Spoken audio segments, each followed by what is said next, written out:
एक लड़की सुनसान सड़क पर भागी जा रही थी। कुछ दूर आकर जब उसने पीछे मुड़कर देखा तो चैन की सांस ली और आसमान की ओर देखकर बोली, आप सही थे पापा, दुनिया में कोई किसी का नहीं होता, सब मतलब के होते हैं। इस समय रात के करीब 8 बज रहे थे। वो लड़की गहरी गहरी सांसें लेते हुए आगे बढ़ गई। कुछ देर में एक बिल्डिंग के सामने खड़ी हुई थी। कुछ सोचकर कांपते हाथों से आखिर डोरबेल रिंग कर ही दिया। रिंग के बाद दरवाजा खुला। सामने बिखरे बाल, गंदे कपड़े और थकी हुई लड़की को देखकर रीति की जोर से चीखने की आवाज आई। ये रीति थी, इस थकी सी लड़की की बचपन की दोस्त प्रेक्षा। प्रेक्षा, तुम यहाँ इस तरह, ये क्या हाल बना रखा है तुमने? हुआ क्या है? तुम तो अपने पापा के पास गई थी ना, तो इतनी जल्दी वापस क्यों आ गई? रीति, हमें यहाँ से निकलना होगा अभी, जितनी जल्दी हो सके। दोनों ने अपना जरूरी सामान और पैसे, कुछ जोड़ी कपड़े एक बैग में डालकर जल्दबाजी में घर से निकल गईं। कुछ ही देर में दोनों रेलवे स्टेशन में पहुंच गईं। टिकट लेकर प्रेक्षा ने रीति का हाथ पकड़कर ट्रेन में चढ़ गई। इधर उन दोनों लड़कियों के निकलते ही कुछ लोग उस बिल्डिंग में आए। पूरा कमरा खाली पड़ा था। उनमें से एक आदमी ने कहीं फोन किया तो दूसरी तरफ से आवाज आई, हाँ मिल गई लड़की, उसे जल्दी से लेकर आओ। आदमी, सर वो लड़की भाग गई। दूसरी तरफ से, अरे ऐसे कैसे भाग गई? क्या कर रहे थे तुम सब? एक काम ठीक से नहीं कर सकते? किस बात की सैलरी लेते हो तुम सब? अब मुझे फोन तभी करना जब लड़की मिल जाए। ट्रेन में प्रेक्षा, रीति, अब से तुम उस जगह के बारे में कुछ नहीं जानती? कुछ भी नहीं, मतलब कुछ भी नहीं। बात समझ में आई? रीति, पर बात क्या है? प्रेक्षा, देखो रीति, मैं तुम्हें बाद में सब समझा दूंगी, अभी चुपचाप जितना बोला है उतना करो। रीति, ठीक है यार, अब जब तुझे बताना हो बता देना। प्रेक्षा, ओके, अब चुपचाप सो जाओ। कुछ घंटों के बाद दोनों लड़कियां दिल्ली स्टेशन में उतरती हैं और ऑटो लेकर एक होटल में स्टे करती हैं। सफर की थकावट की वजह से दोनों ही कुछ ही देर में सो जाती हैं। शाम को जब दोनों उठती हैं तब उन्हें ख्याल आता है कि अवमपुर से भागने के चक्कर में उन लोगों ने अभी तक कुछ खाया नहीं है। होटल से निकलकर दोनों बाहर से खाकर आती हैं। रीति, तो अब तूने क्या सोचा है? प्रेक्षा, मैंने हमारे लिए टीआरएस कॉलेज में मिड में एडमिशन के लिए सारी फॉर्मेलिटी कंप्लीट कर ली है और कॉलेज डॉर्मेट्री में रहेंगे। अब हम सेफ हैं। दूसरे दिन टीआरएस कॉलेज। रीति और प्रेक्षा कॉलेज गेट से एक साथ अंदर आती हैं। प्रेक्षा, उम्र 20 साल, 5 फुट हाइट, गोरा रंग, भूरी पर छोटी आंखें, कुल मिलाकर तीखे नैन नक्श वाली खूबसूरत है अपनी हीरोइन। रीति, 5.8 हाइट, उम्र 20 साल, गेहुआ रंग, नॉर्मल फेस की लड़की है जो अपनी दोस्त के लिए कुछ भी कर सकती है। दोनों प्रिंसिपल के ऑफिस की तरफ जा ही रही थी कि प्रेक्षा जल्दीबाजी में किसी से टकरा कर गिरने ही वाली होती है कि दो मजबूत हाथों ने उसे गिरने से बचा लिया। ये वही शख्स था जिससे प्रेक्षा टकराई थी।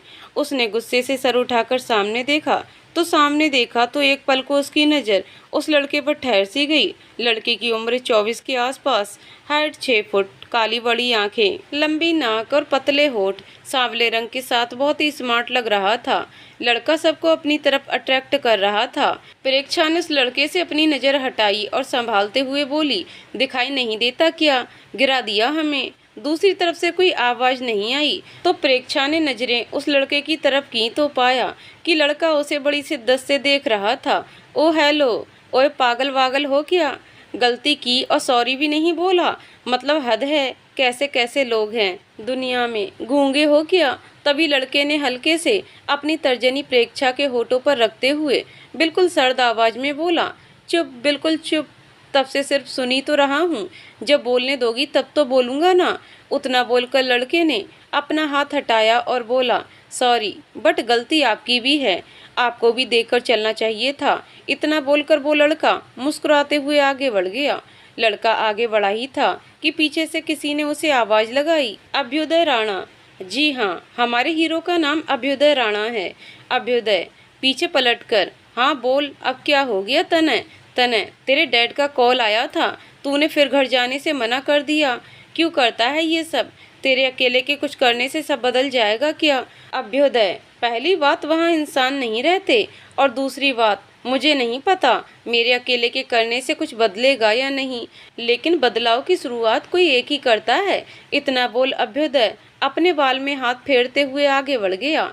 तनय भी अपना सर झटक कर अभ्युदय के पीछे बढ़ गया। प्रेक्षा अभ्युदय को जाते हुए देखती रही। तभी रीति ने उसके सामने चुटकी बजाते हुए बोली, चला गया वो। चुटकी की आवाज सुनते ही प्रेक्षा होश में आते हुए मुंह बनाकर बोली, बहुत ही बदतमीज लड़का था। फिर रीति को लेकर जाते हुए बोली, चल प्रिंसिपल ऑफिस जाना है, यहाँ टाइम पास कर रही है। इतना बोलकर दोनों प्रिंसिपल ऑफिस जाकर अपने कॉलेज के डॉक्यूमेंट से रिलेटिव सारे वर्क कंप्लीट करती हैं। दोनों ऑफिस से बाहर आते हुए अपने क्लासरूम की तरफ बढ़ गईं। क्लास में आते ही दोनों एक साइड की सीट पर बैठ गईं। फर्स्ट पीरियड आते ही प्रोफेसर क्लास में एंट्री लेते हैं। सारे स्टूडेंट्स एक साथ उन्हें विश करते हैं। प्रोफेसर प्रेक्षा और रीति की तरफ देखकर मुस्कुराते हुए, आप दोनों के बारे में मुझे बताया प्रिंसिपल सर ने। आपने सेकेंड ईयर में एडमिशन ले लिया है। मैं आपका केमिस्ट्री HOD हूँ। नोट्स की जरूरत हो तो क्लास इनकी हेल्प कर दीजिएगा। इतना बोलकर प्रोफेसर क्लास लेने लगे। क्लास का टाइम हो जाने पर प्रोफेसर क्लास से बाहर जाने लगे। जाते वक्त फिर से एक नज़र प्रेक्षा की तरफ देखा और मुस्कुराते हुए चले गए। प्रेक्षा को उनका इस तरह से मुस्कुराकर जाना थोड़ा अजीब लगा। फिर उसने अपना सिर झटक दिया। दूसरी तरफ अभ्युदय बार बार उस छोटी हाइट वाली लड़की के बारे में सोचकर मुस्कुरा रहा था। तभी उसके कंधे पर एक पहचाना सा टच महसूस करके उसकी तरफ पलटा और खुश होकर बोला, भाई आप। सामने वही प्रोफेसर खड़ा था। हाँ मैं, क्यों नहीं आना था क्या? अभ्युदय, ऐसा नहीं है भाई। देखा आपने, कुछ पता किया उसके बारे में? प्रोफेसर, हाँ पता किया। प्रिंसिपल ऑफिस में मिड में एडमिशन लिया है। प्रेक्षा नाम है। उसके साथ उसकी फ्रेंड है रीति। दोनों कॉलेज की डॉर्मेट्री में रहती हैं। बाकी का तू खुद पता कर लेना। अभ्युदय, थैंक्स भाई, इतना काफ़ी है। इतना बोलकर वो चला गया और प्रभाव मुस्कुराते हुए अपने ऑफिस में चला गया। ये थे प्रोफेसर प्रभाव राणा, अभ्युदय के बड़े भाई, जिनके साथ अभ्युदय कॉलेज के पास ही फ्लैट में रहता है। इधर कुछ दिन से प्रेक्षा अपने चेहरे पर किसी की नज़र की तपिश को महसूस करती थी, पर आसपास किसी को ना देखकर इग्नोर कर देती थी। ऐसा ही कुछ आज भी उसे महसूस हुआ था। उसने देखा तो कोई नज़र नहीं आया, तो वह सर झटक कर आगे बढ़ गई। 2 दिन से रीति बीमार थी, तो उसे कॉलेज भी अकेले जाना पड़ रहा था। परेशान सी प्रेक्षा कुछ सोचते हुए फिर आगे बढ़ गई। प्रेक्षा के जाते ही एक कोने से अभ्युदय बाहर आ गया। उसके साथ सेकेंड ईयर का एक लड़का भी था, जो अभ्युदय को कुछ बता रहा था। सर, अब तो हमने आपको सब बता दिया है, अब क्या हम जा सकते हैं? इतना बोलकर वह डरते डरते अभ्युदय की ओर देखने लगा। अभ्युदय बोला, जाओ और ध्यान रखना उसे क्लास में कोई परेशानी ना हो। अब जाओ। इतना बोलकर अभ्युदय भी आगे बढ़ गया। उसके जाते ही उस लड़के ने मन ही मन कहा, अजीब सीनियर है, एक लड़की की इतनी फिक्र तो आज तक नहीं दिखाई इन्होंने। खैर मुझे क्या लेना देना, इनका मैटर ही दोनों जाने। बोलकर वो लड़का चला गया। डोरमेट्री की तरफ जाते समय प्रेक्षा को फिर अभ्युदय मिला। उसे देखते हुए प्रेक्षा उसे अनदेखा कर जाने को हुई। तभी अभ्युदय अपने दोस्तों के साथ बैठे हुए ही जोर से पूछा, ओ मैडम, आज आप अकेले अकेले, आपका छाता नहीं दिख रहा है। गर्मी काफ़ी लग रही होगी ना। प्रेक्षा को उसका मजाक समझ में आ गया कि अभ्युदय उसे उसकी कम हाइट पर उसे चिढ़ा रहा है और रीति को उसका छाता बोल रहा है। प्रेक्षा ने गुस्से में जवाब दिया, गर्मी तो बहुत है, पर क्या करें, हमें पंखा करने वाले नौकर तो अपने दोस्तों के साथ बैठकर लड़कियों की हाइट नापने में बिजी हैं। इतना बोलकर वो अपने रास्ते चली गई और अभ्युदय अपने दोस्तों के सामने अभी भी ठगा सा उसके जवाब पर उसे जाता हुआ देखता रह गया। कुछ दिन ऐसे ही अभ्युदय और प्रेक्षा की छोटी मोटी नोकझोंक में बीत गए, लेकिन इन सब में एक बात अच्छी हुई कि प्रेक्षा को अब अभ्युदय का बिहेव समझ में आने लगा था। वो समझ गई थी कि अभ्युदय अच्छा इंसान तो है, बस उसे एक बात उसकी पसंद नहीं थी, जो उसे हमेशा उसकी कम हाइट पर चिढ़ाया करता था। अब रीति ठीक थी, तो दोनों एक साथ फिर से अपनी स्टडी में बिजी हो गईं। ऐसे ही समय बीतने लगा और एग्जाम का समय नज़दीक आने लगा। अभ्युदय ने प्रेक्षा को बोला, आज शाम 5 बजे मुझे पास वाले कैफ़े में मिल सकती हो, कुछ ज़रूरी बात करनी है। इतना बोलकर वो चला गया। शाम 5 बजे कैफ़े में टेबल के आमने सामने प्रेक्षा और अभ्युदय बैठे हुए थे। प्रेक्षा, हाँ बोलो, क्या बात करनी है आपको? अभ्युदय कुछ सोचते हुए बोला, देखो प्रेक्षा, मैं जानता हूँ बोलने में थोड़ी जल्दबाजी कर रहा हूँ, बट ये मेरा लास्ट ईयर है, तो मैं तुमसे कब बात कर पाऊंगा मुझे खुद पता नहीं। देखो यार, जब तुम मुझसे पहली बार टकराई थी मुझे तुमसे उसी वक्त से प्यार हो गया था, लेकिन कहने से डर लगता था तुम नाराज हो जाओगी। आज भी डर लग रहा है, लेकिन बहुत हिम्मत किया है मैंने अपने दिल की बात बताने के लिए। अगर तुम हाँ करोगी तो हम खुशी खुशी तुम्हारे कॉलेज कंप्लीट होने के बाद शादी कर लेंगे। प्रेक्षा उसे बुरी तरह घूरती हुई बोली, अगर मैं ना कहूँ तो? अभ्युदय, तो भी शादी तो तुम्हारी मुझसे ही होगी। अब अभ्युदय ने एक एक शब्द पर जोर देते हुए सर्द आवाज में बोला, लेकिन मुस्कुराहट अभी भी चेहरे पर बनी हुई थी। उसका लहजा कुछ ऐसा था कि प्रेक्षा को उसके चेहरे के भाव कुछ समझ नहीं आ रहे थे, लेकिन उसकी आंखों में सच्चाई देख पा रही थी। कुछ जुनून सा नजर आ रहा था उसे। घबराकर वो पीछे पलटकर जाने लगी तो अभ्युदय ने जोर से कहा, मेरी बातों को मजाक में मत लेना, मैं तुम्हारे जवाब का इंतजार करूंगा। प्रेक्षा, अभ्युदय, मेरे लिए अब रिश्ते एक बंधन की तरह हैं जिनमें मुझे घुटन सी होती है। अब खुद को किसी बंधन में बांध कर नहीं रख सकती, और तुम्हें भी यही कहूंगी कि जितना हो सके मुझसे दूर रहो, कहीं ऐसा ना हो बाद में पछताना पड़े। प्रेक्षा अपनी बात बोलकर चली गई। अभ्युदय बस उसे जाता हुआ देखता रह गया जब तक वो उसकी आंखों से ओझल नहीं हो गई। उसके जाने के बाद अभ्युदय भी फ्लैट पहुंचा। वहां का नज़ारा देखकर वह शॉक्ड हो गया। 5 साल में पहली बार वो अपने पापा को देख रहा था। वो उन्हें अनदेखा कर दिया और आगे बढ़ गया। तभी पीछे से मिस्टर राणा की भारी आवाज गूंजी, अभी कहाँ से आ रहे हैं आप इस समय? अभ्युदय, पहली बात, अभी मैं सिर्फ अपनी दादी माँ का हूँ, और दूसरी बात, आपको मुझसे सवाल करने का कोई हक नहीं है। याद है ना, आपने मुझे खुद बोला था कि अगर मैं हवेली से एक कदम भी बाहर निकाला तो वहाँ से मेरे सारे रिश्ते खत्म हो जाएंगे। तो मैं तो 5 साल पहले ही वहाँ से सारे हक और अधिकार खत्म करके यहाँ आया हूँ। और आपकी जानकारी के लिए बता दूँ, मेरे बड़े भाई मेरा बहुत अच्छे से ख्याल रखते हैं। अभ्युदय ने बड़े भाई शब्द को थोड़ा जोर देकर कहा। उसकी बात सुनकर मिस्टर राणा ने कहा, वो तुम्हारा भाई नहीं है, उसे तुम्हारी दादी माँ मंदिर से उठाकर लाई थी। पास खड़े प्रभाव की आंखें नम थीं, लेकिन वो सर झुकाए खड़ा था। मिस्टर राणा की बात सुनकर अभ्युदय ने गुस्से में उन्हें घूरते हुए कहा, वो मेरे बड़े भाई हैं और आपको कोई हक नहीं है कि आप उनसे ऐसे बात करें। वो यहाँ के एक रिस्पेक्टेड प्रोफेसर हैं, तो जरा संभल के बात करिए आप। इतना सुनकर मिस्टर राणा गुस्से में तमतमाते हुए वहाँ से चले गए। उनके जाते ही प्रभाव ने अभ्युदय को कहा, अभी वो पापा हैं हमारे, तुम्हें गलतफहमी हुई है उनको लेकर। वो अभी गुस्सा हैं, उनकी बहुत उम्मीद थी हमसे, इसलिए वो मुझसे नाराज हैं। आपको उनसे ऐसे बात नहीं करनी चाहिए थी। उस वक्त गलती मुझसे भी हुई थी। मैंने उन्हें मना करने के बाद भी क्रिया को शादी के लिए मना किया था। अब देखो, मेरी एक गलती, और क्रिया आज भी हॉस्पिटल बेड में जिंदा होकर भी सो रही है। मैं रोज जाता हूँ उसे मनाने, पर वो नहीं उठती। आप ही बता दो, इसमें पापा कहाँ गलत हैं? अभ्युदय, तो गलत आप भी नहीं हो भाई। आपने समय मांगा था ना, पर नहीं, उनकी डील ज़्यादा इम्पोर्टेंट थी उस समय। फिर वो कैसे सिर्फ आपको गलत कह सकते हैं? और माँ ने भी कुछ नहीं कहा, दादी बोली भी तो पापा ने उनकी एक ना सुनी। प्रभाव, अभी समय सही नहीं था उस समय, भूल जा सब कुछ, तू आराम कर, मैं हॉस्पिटल जा रहा हूँ। अभ्युदय, क्रिया भाभी से मिलने। इतना बोलकर अभ्युदय ने आई विंग कर दी। प्रभाव मुस्कुराते हुए चला गया। उसके जाते ही अभ्युदय ने कहा, मैं भी सब ठीक होने का ही इंतजार कर रहा भाई। कुछ दिन बीते और एग्जाम कंप्लीट हुए।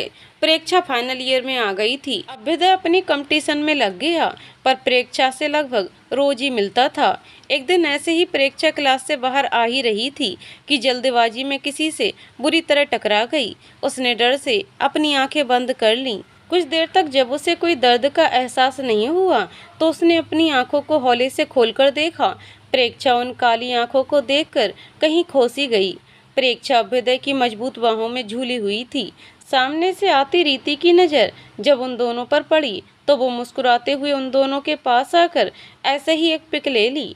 कुछ देर बाद रीति के खांसने की आवाज़ से दोनों अपने होश में आए तो दोनों हड़बड़ाकर एक दूसरे से अलग हो गए। परीक्षा ने आज पहली बार अपने अंदर एक बीट सी फील करी, लेकिन अगले ही पल खुद को संभालते हुए बोली, वो गलती से हम आपस में टकरा गए थे, इसीलिए अपना ज़्यादा दिमाग मत लगाना। इतना बोलकर वो खुद को संभालते हुए आगे बढ़ने को हुई तो उसके शर्म से लाल गाल को देखते हुए अभ्युदय ने बीच में ही बोला, मैडम आप कब से एक्सप्लेनेशन देने लगी। इतना बोलकर वो फिर से उसे बड़ी ही शिद्दत से देखने लगा और प्रेक्षा फिर शर्माते हुए अपनी नज़रें इधर उधर करने लगी। प्रेक्षा के लाल हुए चेहरे को देखकर रीति फिर बीच में बोल पड़ी, ये चेहरे को क्या हुआ। फिर उसके माथे पर हाथ रखकर, फीवर भी नहीं है, फिर तेरा फेस इतना लाल क्यों हो रखा है। इतना बोल रीति उसे अजीब नज़रों से घूरने लगी। रीति का इतना बोलना ही था कि प्रेक्षा उसका हाथ पकड़ उसे खींचकर कैंटीन की ओर तेजी से बढ़ गई और चलते चलते ही बोली, कुछ नहीं हुआ है मुझे, चल लंच करते हैं, मुझे भूख लगी है। इधर अभ्युदय का जरूरी काम पूरा हो गया था प्रेक्षा को देखने का, तो वो भी वहाँ से चला गया। ऐसे ही दिन बीतने लगे और प्रेक्षा को अपने जज्बात समझ आने लगे थे। अपने फाइनल ईयर के लास्ट एग्जाम वाले दिन जब प्रेक्षा फ्री हुई तो उसने सोचा कि अब यहाँ से भी जाने का वक्त आ गया है।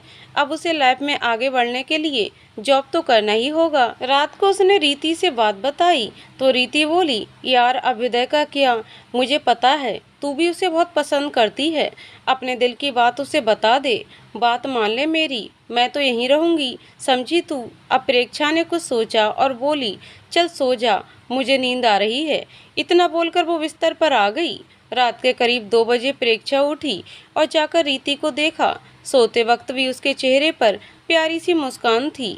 वो उसके चेहरे पर हाथ फेरकर बोली, मैं अब मेरे साथ किसी को भी परेशान नहीं कर सकती हूँ, तू मेरे साथ रही तो मुसीबत में ही फंसेगी, तेरी बहुत याद आएगी। इतना बोलकर प्रेक्षा एक बैग में अपना सब सामान लेकर बाहर निकल गई। डोरमेट्री में तो उसने पहले ही बात कर ली थी। जैसे ही वो बाहर आई वैसे ही रीति ने अपनी आंख खोली जो काफ़ी हद तक नम थीं। उसने अभ्युदय को कॉल कर सब बता दिया। प्रेक्षा मेन रोड पर आकर टैक्सी का वेट करने लगी। तभी उसके सामने आकर एक कार रुकी। कार का डोर खोलकर किसी ने प्रेक्षा को जल्दी से अंदर खींचा और कार वहां से चली गई। सब इतना जल्दी हुआ कि प्रेक्षा को कुछ समझ नहीं आया। इधर कार में प्रेक्षा अभ्युदय को देख रही थी। अभ्युदय बहुत गुस्से में लग रहा था। अभ्युदय, तुमने कहा था कि तुम्हें बंधन में घुटन होती है, इसलिए मैंने तुम्हें कुछ नहीं कहा, तुम्हें तुम्हारी खुशी के लिए वक्त दिया। आज़ाद जिंदगी चाहिए थी तुम्हें, इसलिए चुपचाप रहा, कोई ज़बरदस्ती नहीं की तुम्हारे साथ। लेकिन मैं तुम्हारे साथ अपनी ज़िंदगी जीने के ख्वाब देख रहा था और तुम चोरी चोरी यहाँ से भागने का प्लान बना रही थी। तुम कैसे कर सकती हो ऐसा मेरे साथ, जबकि तुम्हें मेरे दिल की बात पता है। अभ्युदय बहुत गुस्से में लग रहा था। प्रेक्षा ने उसे कभी इतने गुस्से में नहीं देखा था। अभ्युदय उसे लेकर अपने फ्लैट पर पहुंचा। अभ्युदय को प्रेक्षा के साथ देखकर प्रभाव भी सदमे में दोनों को देख रहा था। जहां एक और प्रभाव अभ्युदय और प्रेक्षा को इतनी रात को एक साथ देखकर हैरान था, वहीं दूसरी ओर प्रेक्षा भी प्रभाव को अपने सामने देखकर बहुत हैरान थी। दोनों को ऐसे हैरान परेशान देखकर अभ्युदय आगे आकर बोला, प्रेक्षा ये मेरे बड़े भाई हैं, इनसे डरने की जरूरत नहीं है, ये हमेशा मेरा साथ देंगे, ये मुझे बहुत प्यार करते हैं, आखिर मैं इनका इकलौता छोटा सा भाई हूँ। अभ्युदय की ऐसी बातें सुनकर प्रभाव को बहुत अजीब सा लगा। उसने उसे बीच में ही रोकते हुए बोला, ये कैसे बातें कर रहे हो अभी, और इतनी रात गए यहाँ क्या करना चाहते हो आखिर। वहीं प्रेक्षा को अब समझ आ गया उस दिन क्लास में क्यों प्रोफेसर उसे देखकर मुस्कुरा रहे थे। वो बड़े भाई थे अभ्युदय के। आगे कुछ और सोच पाती उससे पहले ही अभ्युदय की बातों से उसका ध्यान टूटा। अभ्युदय भाई, मैं कल प्रेक्षा से शादी करने के लिए जा रहा हूँ, उम्मीद है कि आप आशीर्वाद दे देंगे। इतना बोलकर वो प्रेक्षा को खींचते हुए अपने कमरे में ले गया, जो अभ्युदय की बात सुनकर जम सी गई थी। कमरे में पहुंचकर उसने कहा कि कल तुम चुपचाप से मुझसे शादी करोगी और अब कोई बहाना नहीं चाहिए मुझे। अगर कल तुमने कोई नाटक किया तो सोच लेना, मुझसे बुरा कोई नहीं होगा। इतना बोलकर कमरे से बाहर आ गया और ड्राइंग रूम में सोफे पे लेट गया। इधर कमरे में प्रेक्षा गुस्से में बुदबुदाई, तुमसे बुरा कोई है भी नहीं। इतना बोलकर वो भी बिस्तर में अपना साम्राज्य स्थापित करके सो गई। सुबह दोनों रेडी होकर कोर्ट में शादी की और घर आ गए। कमरे में आते ही प्रेक्षा जोर जोर से चिल्लाने लगी, तुमने शादी कर ली ना, अब मेरी बात भी कान खोलकर सुन लो, मेरे पास आने की कोशिश भी मत करना, समझे, वरना क्या यहाँ से भी भाग जाओगी। अभ्युदय ने भी गुस्से में पूछा। तैस में आकर प्रेक्षा ने भी बोल दिया, हाँ भाग जाऊंगी यहाँ से भी, सोचना भी मत, क्योंकि अब ये बंधन तुम्हारे पुराने रिश्तों का नहीं है, ये बंधन है एक रिश्ता प्यार का। इतना बोलकर अभ्युदय उसके पास बढ़ने लगा। प्रेक्षा अपने कदम पीछे करने लगी तो कुछ देर में दीवार से लग गई। अभ्युदय अपनी बाजू उसके किनारे की दीवार से लगाकर उसके कान के पास अपने होठ लगाकर धीरे से बोला, अब मुझसे दूर जाने के बारे में सोचना भी मत, वरना मुझे नहीं पता कि मैं क्या कर जाऊंगा। इतना बोलकर उससे दूर हो गया, लेकिन प्रेक्षा उसकी गर्म सांसें अभी भी महसूस कर पा रही थी। उसने भी अपने दिल में एक बीट फील किया जो सिर्फ अभ्युदय के पास आने से फील होता था। प्रेक्षा अभ्युदय के जाते ही अपनी बढ़ी हुई धड़कन को शांत करने लगी और एक लंबी सांस लेकर बोली, अगर उन लोगों को पता चला कि हमने शादी कर ली है तो क्या होगा? हमें यहाँ से जाना होगा। हमारी वजह से अभ्युदय को खतरे में नहीं डाल सकते हैं, लेकिन उससे पहले हमें रीति से मिलना होगा। इन बातों में वो रीति को तो भूल ही गई थी। उसने जैसे ही अलमारी खोली तो हैरान रह गई। अलमारी में हर तरह के कपड़े पहनने के लिए रखे हुए थे। प्रेक्षा ने उसमें से एक पीले रंग की साड़ी निकाली और रेडी हो गई।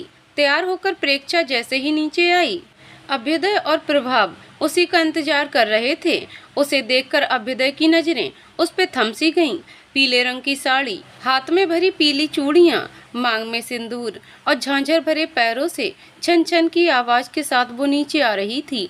प्रभाव की आवाज से उसकी तंद्रा टूटी तो वो होश में आ गया। प्रभाव, अब पापा को क्या जवाब दोगे अभी? अभ्युदय, मुझे पता है आप उन्हें मना ही लोगे, वैसे मुझे उनसे कोई फर्क नहीं पड़ता है। तीनों ने एक साथ नाश्ता किया और कॉलेज के लिए निकल गई। वहां पहुंचते ही उसकी नज़र रीति से मिली। रीति उसे देखकर पहले तो हैरान हुई, फिर खुश होते हुए उसके गले लग गई। दोनों की आंखें नम थीं इस समय। रीति उससे अलग होते हुए हैरानी से बोली, ओ मैडम, आधी रात को भागकर किसके साथ शादी कर ली? तूने क्या मुझे पुरानी मूवी का ताऊजी समझ लिया है क्या? आज तक हमारे खानदान में किसी ने बिना हमारी मर्जी के शादी नहीं की, तो तुम भी नहीं कर सकती। ये हमारा आखिरी फरमान है और तू रातों रात घर से भाग गई। इतना बोल रही थी, जोर जोर से हंसने लगी। प्रेक्षा रीति को पकड़कर साइड में ले आई और बोली, यार तुझे इस सिचुएशन में भी मस्ती सूझ रही है। तुझे पता है उस पागल आशिक अभ्युदय ने गुस्से में आकर मुझसे शादी कर ली। इतना बोल वो चुप हो गई। रीति ने इस मैटर में कुछ नहीं कहना ठीक समझा। वैसे भी रीति मैडम को तो सब पता है, आखिर अभ्युदय की आधी रात मदद तो उसी ने की थी ना। कुछ ठहर कर वो बोली, जो हो गया सो हो गया, अब आगे अपनी जिंदगी को एंजॉय कर, तू कितना डरेगी? वो लोग तो तुझे भूल भी गए होंगे अब तक यार, अब तू भी खुश रहे। इतना बोलकर रीति ने उसे फिर से गले से लगा लिया। गले लगे लगे ही प्रेक्षा ने उससे बोला, पर यार पापा की वो प्रॉपर्टी आज भी मेरे नाम पे है। वो लोग मुझे ढूंढ रहे होंगे, मेरी वजह से अभ्युदय भी इन सब में फंस जाएगा यार। रीति, मेरी माँ, अब तू ये सब अभ्युदय को भी बता दे। रीति की बात सुनकर प्रेक्षा सोच में पड़ गई। क्या हमें इस बारे में अभ्युदय से बात कर लेनी चाहिए? इतना सोचकर प्रेक्षा रीति को छोड़कर लाइब्रेरी में जाते हुए बोली, तुम क्लास लो, मुझे लाइब्रेरी में कुछ बुक इशू करवाना है। इतना बोल वो लाइब्रेरी चली गई और रीति अपनी क्लास की ओर बढ़ गई। काफी देर तक प्रेक्षा अभ्युदय और अपने बारे में सोचते हुए बैठी रही। शायद वो कुछ समझ नहीं पा रही थी उसे आगे क्या करना है। वो अपने ख्यालों में गुम थी। तभी किसी ने उसके सामने चुटकी बजाई। आवाज सुनकर प्रेक्षा ने सर उठाकर देखा तो अभ्युदय मुस्कुराते हुए उसे देख रहा था। उसे धीमे लेकिन कशिश भरी आवाज में बोला, मैडम मेरे बारे में सोच रही हैं क्या? प्रेक्षा जल्दबाजी में बोल गई, हाँ। इतना सुनते ही अभ्युदय अपना फेस धीरे धीरे उसके फेस के बेहद करीब लाकर बहुत ही प्यार से बोला, तो बताना था ना, मैं तो इसी इंतजार में था कि तुम भी मेरे बारे में सोचो। उसकी गर्म सांसें अपने फेस पर महसूस करते ही प्रेक्षा की सांसें अटक गईं। उसने घबराते हुए अटक अटक कर बोला, आप जैसा सोच रहे हैं वैसा कुछ नहीं है अभ्युदय। अच्छा, और आपको कैसे पता चला कि मैं वही सोच रहा हूँ? इतना बोलकर वो थोड़ा और नज़दीक आ गया। उसने जैसे ही प्रेक्षा के खूबसूरत चेहरे को अपने हाथों में भरा और उसके चेहरे पर झुका, बरबसी उसकी आंखें बंद हो गईं, जैसे वो इस पूरी दुनिया को भूल गई हो। कुछ देर ऐसे ही आंखें बंद किए हुए भी उसे कुछ महसूस नहीं हुआ, तो उसने झटके से अपनी आंखें खोलीं और पाया कि वो इस समय अकेली ही लाइब्रेरी में बैठी है। बाकी सब जा चुके हैं। अभ्युदय उसे कहीं नजर नहीं आया। तो उसने अपना सिर बुक से पीटते हुए बोला, ओह गॉड, ये अभ्युदय मुझे पागल कर देगा। कहाँ मैं उससे दूर जाने के बारे में सोचना चाहती हूँ, कहाँ ये मेरे दिलो दिमाग में हावी होने लगा है। बताओ, हमारी छोटी सी हीरोइन को हर पल अभी का ख्याल सताने लगा। वो कहते हैं ना, होते होते प्यार हो गया तो बंधन में ना बंधने का। सोचते सोचते उन्हीं के बंधनों में बंधने लगी हमारी प्रेक्षा। प्रेक्षा, तू पागल हो जाएगी ऐसे में। बताओ, दिन के उजाले में मैं बुक के साथ उसे इमेजिन कर रही हूँ। खुद से बातें करते हुए वो लाइब्रेरी से बाहर निकल गई। इधर आज प्रभाव को आज हॉस्पिटल से जैसे ही कॉल आया, वो जल्दबाजी में हॉस्पिटल पहुंचा। जैसे ही वीआईपी वार्ड में पहुंचा, वैसे ही वो अपनी जगह पर जम सा गया और उसकी आंखें झलक कर बहने लगीं। वो धीरे धीरे बेड के पास पहुंचा और घुटनों के बल गिर गया और बेड पर लेटी लड़की का हाथ कसकर पकड़ लिया और बोला, एक मौका तो दे देती, कोई ऐसा करता है क्या? तुमने जान निकाल दी थी मेरी, ऐसी भी क्या नाराजगी थी? तुमने इतना वक्त लगा दिया उठने में। उसकी बात सुनकर लड़की ने उसके हाथ में अपना हाथ रख दिया और भारी आंखों से उसे देखने लगी। प्रभाव ने उसकी आंखें साफ करते हुए कहा, तुम्हारे रूठने से सब कुछ बदल गया। पापा नाराज हो गए। तुम्हें पता है मैं पापा का सगा बेटा नहीं हूँ। क्या अभी तुम्हें मुझसे प्यार है? इतना बोलकर प्रभाव फिर से भभक पड़ा। उसकी बात सुनकर लड़की ने कहा, अब मैं ठीक हूँ और सब ठीक हो जाएगा।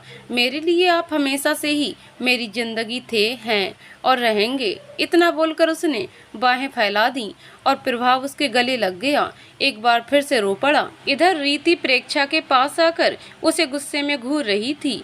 प्रेक्षा, ऐसे क्यों देख रही हो मुझे? क्या हुआ है? रीति, किस क्लास में भेजा था तूने मुझे, जबकि हमने अपना फाइनल एग्जाम कंप्लीट कर लिया है और तू तो बुक जमा करने के लिए आई थी ना, तो पढ़ क्या रही थी? प्रेक्षा, हाँ वो मैं भूल गई थी। तू चल, मैं आ रही। अब हमारे लिए रूम भी तो देखना है ना। रीति, ठीक है, मैं जा रही अपनी पैकिंग करने और तू आ फिर। इतना बोलकर रीति लाइब्रेरी से निकल गई। जाते जाते वो टकरा कर किसी पर जा गिरी। डर कर उसने अपनी आंखें तब तक बंद रखीं जब तक कि उसे किसी की दर्द भरी आह सुनाई नहीं दी। उसने देखा कि किसी के ऊपर गिरी हुई है और उस लड़के ने रोनी सी सूरत बनाकर अपना हाथ सहला रहा है, जिस वजह से रीति उस लड़के की बाहों में लॉक है। अपनी कंडीशन का आभास होते ही रीति ने उसके हाथ को झटक कर जल्दी से उठ खड़ी हुई। उसके ऐसा करते ही उस लड़के का हाथ फिर से दुख गया। उसने कसकर अपनी आंखें बंद कर लीं। उसके ऐसा करते ही रीति को समझ आया उसे हाथ में लग गई थी। उसने उसे गौर से देखा। लगभग 24 की उम्र, गोरे रंग का स्मार्ट लेकिन नाजुक सा दिख रहा लड़का जमीन पर पड़ा हुआ था, जिसकी हाइट उसे अपने ही बराबर ही लगी। आखिर लंबी है हमारी रीति, 5.8 हाइट, कम थोड़ी ही है। रीति, ओहो, आप नाजुक सी कली, वाटेवर जो भी नाम हो तुम्हारा, जब खुद को संभाल नहीं सकते तो किनारे रहना था ना। बीच रास्ते खड़े होकर खुद को जख्मी कर लिया। उसकी बात सुनते ही लड़के ने आश्चर्य से रीति को देखा और जल्दी से खड़े होते हुए बोला, तनय, तनय भारद्वाज नाम है मेरा और मैंने खुद को संभाला हुआ था। तुम ही तूफान बनकर मेरे ऊपर चढ़ गई थी, समझी? जी हाँ, ये हमारे अभ्युदय के इकलौते दोस्त तनय हैं। अपने सीनियर से ऐसे बात करते हैं, बेसिक मैनर्स भी नहीं है तुम में। इतना बोल वो रीति को घूरने लगा, जो खुद तनय की आवाज़ सुन सोच रही थी, ये इंसान लड़का ही है ना, इसकी आवाज़ भी इतनी सॉफ्ट है। तभी तनय ने उसे अपनी सोच में खोया देखकर दोबारा बोला, कहाँ गुम गई? रीति, तुम्हारे में। तनय, क्या? रीति, मेरा मतलब है कि अब हम कॉलेज में नहीं हैं। हमारा कॉलेज का फाइनल एग्जाम हो गया, अब सीनियर जूनियर का सवाल ही नहीं उठता। इतना बोल रीति आगे बढ़ गई और तनय उसे जाता देखता ही रह गया। हॉस्पिटल में प्रभाव उस लड़की के गले लगे हुए बहुत शांत आवाज में बोला, क्रिया, मुझे थोड़ा समय चाहिए था, इसलिए मैंने ऐसा कहा था, लेकिन मुझे 5 साल का समय नहीं चाहिए था। तुमने 5 साल लगा दिए उठने में। इतना बोल वो उठा और अपनी पॉकेट से एक छोटा सा बॉक्स निकालकर क्रिया के सामने रखते हुए बोला, हमारी जिंदगी के 5 साल तुम्हारे इंतजार में बीत गए। क्या अब भी तुम मुझसे शादी के लिए हाँ कह सकती हो? क्रिया ने भरी हुई आंखों से अपने कांपते हाथ आगे बढ़ा दिए। प्रभाव ने क्रिया के रिंग फिंगर में रिंग डाल दी और फिर उसके माथे को आहिस्ता से चूम लिया। चलो अब मैं पापा और तुम्हारे घर में सभी को गुड न्यूज़ देकर आता हूँ। इतना बोलकर जैसे ही प्रभाव दरवाजे की ओर मुड़ा, अपने और क्रिया की फैमिली को देखकर हैरान रह गया। मिस्टर राणा और मिस्टर वर्मा अपनी आंखें साफ करते हुए खड़े थे। इस वक्त दोनों खुशी से उन दोनों को ही देख रहे थे। Mister Rana, mister Digvijay Rana, APR industry के चेयरमैन ने आगे बढ़कर प्रभाव को गले से लगा लिया और बोले, हम क्रिया से पहले भी मिल चुके हैं। प्रभाव, उसने हमें सब समझा दिया था बेटा। हमने ही जल्दबाजी में आपको घर से निकाल दिया, बिना ये सोचे हुए कि आपको भी कितनी तकलीफ हुई होगी ना। आखिर आपकी सबसे अच्छी दोस्त ऐसे कंडीशन में थी। इतना बोलकर उन्होंने कहा, अब क्रिया एक बार ठीक होकर घर आ जाए, उसके बाद हम आप दोनों की शादी धूमधाम से कराएंगे। और अभी शायद घर आने के लिए मान जाए। उसका नाराज होना जायज़ था।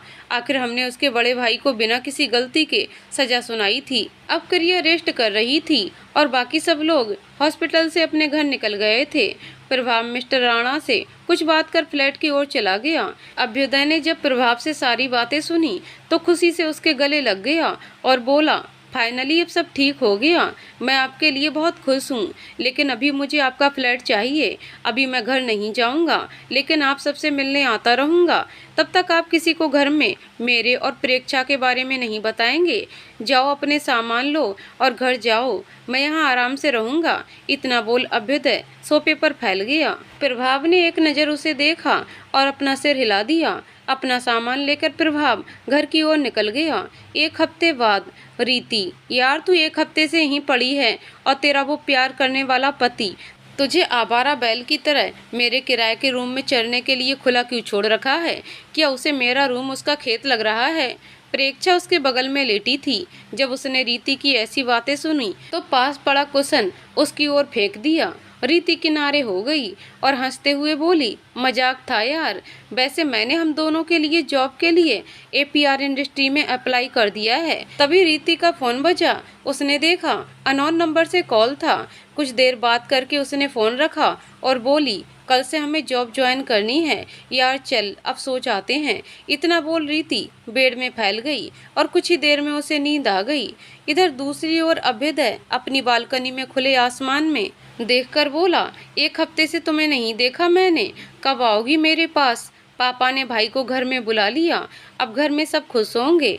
मेरी भी कंपटीशन एग्जाम है, वो भी क्लियर हो जाए तो पापा फैमिली बिजनेस ज्वाइन करने के लिए फोर्स नहीं करेंगे। और अब तो भाई हैं उनकी हेल्प के लिए, तो अब सारी टेंशन खत्म। इतना बोलकर अभ्युदय ने एक गहरी सांस ली और बेड की ओर बढ़ गया। बेड पर लेटकर प्रेक्षा के बारे में सोचते हुए उसे भी नींद आ ही गई। दूसरे दिन सुबह ही रीति का चिल्लाना चालू था, प्रेक्षा उठ जा यार, आज हम लेट नहीं हो सकते, प्लीज उठ जा। रीति ने दोनों का सामान पैक करने लगी। प्रेक्षा भी उठकर रेडी हो गई। जैसे ही रूम से बाहर आई उसने देखा नाश्ता टेबल पर लगा है। उसने सैंडविच का बाइट लेते हुए बोला, यार ऑफिस कैसे जाएंगे? इतना सुनना था कि रीति उस पर फट पड़ी, तेरा आशिक पति हमारे लिए BMW छोड़ गया है, उसी से जाएंगे। बड़ी आई, कैसे जाएंगे बोलने वाली, कैब से जाएंगे और कैसे? अब चल, हमारा टाइम हो गया, चलते चलते खा लेना। इतना बोल रीति बाहर निकल गई और उसके साथ ही प्रेक्षा भी। रास्ते में भी रीति का तेरा आशिक पति पुरानी चालू था। तंग आकर प्रेक्षा ने बोला, तू तो मुझे उसके नाम से ऐसे ताने दे रही है जैसे मैंने उससे भागकर शादी की और उसने मेरे मजे लेकर मुझे छोड़ दिया।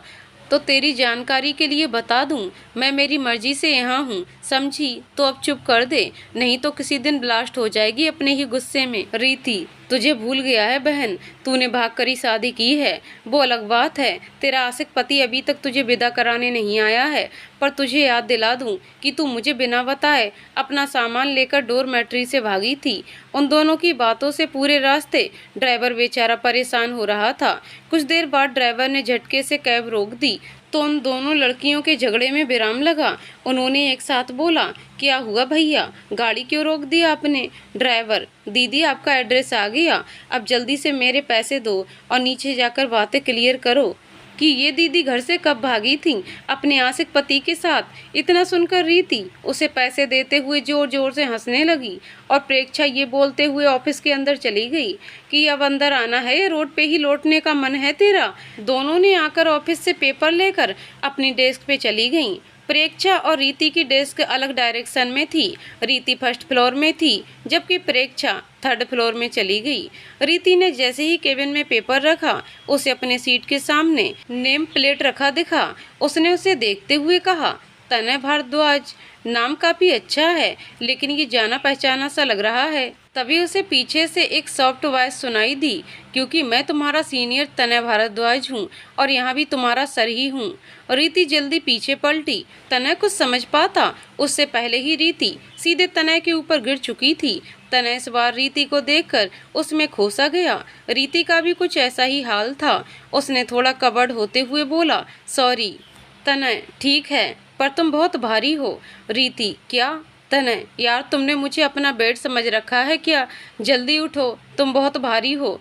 थोड़ा वेट कम करो और जल्दी उठो, इससे पहले कि दुनिया से उठ जाऊं। तनय की बात सुनकर जल्दी से उठी और केबिन से बाहर निकल गई। तनय ने नोटिस किया कि इस बार रीति उससे शर्मा रही थी। वो भी अपने बालों में हाथ फेरता चेयर में बैठ गया। दूसरी तरफ अभ्युदय अपने फ्लैट पे सोच रहा था, बहुत हुआ प्रेक्षा का, अब तो कॉलेज भी कंप्लीट हो गया और इसे मुझसे हर वक्त भागना है। बहुत हुआ तुम्हारा प्रेक्षा, अब तुम मेरे साथ आओगी, अपनी खुशी से चाहे मेरी खुशी से। इतना बोल उसके चेहरे पर दिलकश मुस्कान ठहर गई।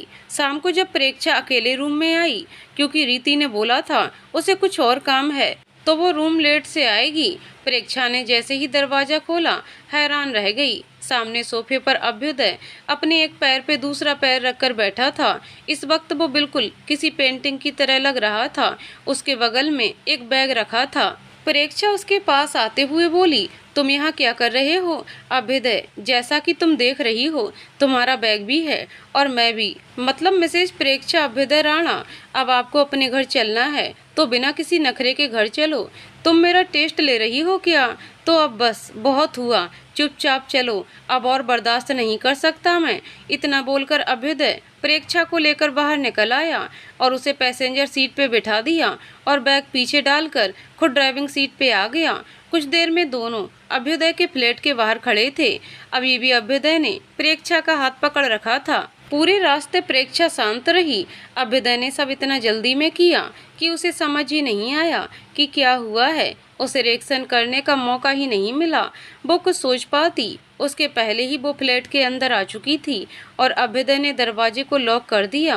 प्रेक्षा गुस्से में तमतमा उठी। उसने अभ्युदय के हाथ से अपने हाथ को छुड़ाने की कोशिश की लेकिन कर नहीं पाई। उसने सिर उठाकर ऊपर की ओर देखा तो अभ्युदय अपनी आईब्रोज उठाकर उसे चिढ़ा दिया। उसने बोला, जाओ रूम में और अपने कपड़े अलमारी में अच्छे से सेट कर लो। इतना बोल बैग उसके हाथ में थमाकर मुस्कुराते हुए रूम की ओर इशारा कर दिया। जैसे ही अभ्युदय ने उसे रूम में जाने का इशारा किया, प्रेक्षा उसे गुस्से में बोली, तुम मुझे बता सकते थे ना, रीति को बिना बताए मैं यहाँ आ गई, परेशान हो रही होगी वो। अभ्युदय, मैंने उसे मैसेज कर दिया है, अब से तुम मेरे साथ रहोगी, आखिर पति हूँ मैं आपका, तो जरा मैनर से रहो मेरे साथ। काफ़ी टाइम से देख रहा हूँ यार, तुम हो कि समझना ही नहीं चाहती हो। अब तो शादी हो गई ना हमारी, अब नाराज़गी भूल जाओ, तुम मेरे लिए बहुत इम्पोर्टेंट हो यार। प्रेक्षा, जबरदस्ती शादी हुई है हमारी और तुम हो कि वक्त नहीं दे रहे हो। अभ्युदय, तो क्या हमारे बुढ़ापे तक का वक्त चाहती हो क्या?